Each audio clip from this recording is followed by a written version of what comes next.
I first met Rosalind Franklin in it must have been early in 1951, because she joined in 1951, joined King's College in 1951, but she spent the first 3 to 6 months of that time writing up her work in Paris. Initially, it was thought that she was going to work on the X-ray structure of collagen, but at Norris's suggestion, she was transferred to work on nucleic acid, and as a result, Raymond Gosling was passed to her to become her assistant to work on the subject.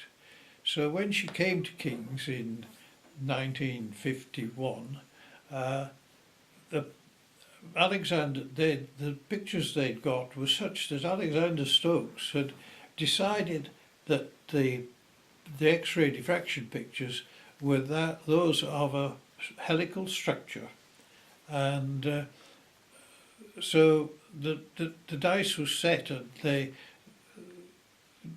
were working towards getting better pictures, and so Rosalind was given the job of taking that work on. As an X-ray crystallographer, she was expected to bring her expertise to bear on the subject. But for some reason or other, Rosalind thought that she was given the whole job of DNA structure, and she wanted to work solely as an individual and it became a difficulty between her and Morris.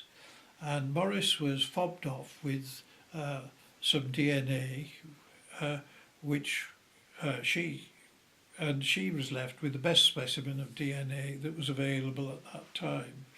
And it was that which she subsequently developed into what is now known as Film 51. Now, at that stage in the proceedings, Morris had frequent visitors. Morris had known Crick, I think, from before the war, and certainly after the war, and Crick was a regular visitor to the laboratory, and later on he and Crick and Watson were also regular visitors. There was when I left King's in 1951, there was no suggestion that there was a competition between them for the structure of DNA at all, and they would sit and talk in the laboratory together with X-ray pictures on the desk, some crude models, not the elegant ones that Watson and Crick eventually developed. But at that stage, I had to spend one afternoon a week making carbon atoms to fit these models. So the suggestion that Watson makes that King's had no knowledge of models at all is absolutely wrong. Well, we didn't have a lot of knowledge because we adopted the Cambridge pattern, and in fact we made them to exactly the same scale and pattern. In fact, I think we used some of their moulds for the bases, and that's the way it went.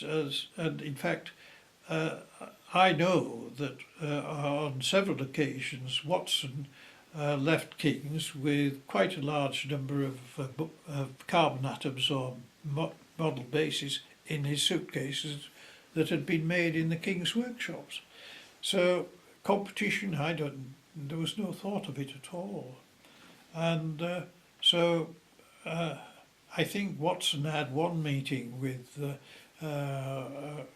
Rosalind where he was more or less showed the door, and I can understand why. But she didn't. Unfortunately, felt that she didn't want to work with anybody at King's, and so she and Raymond Gosling got on and carried on the work, but Raymond, because he'd worked previously with Morris, was constantly keeping us informed of what was going on elsewhere. And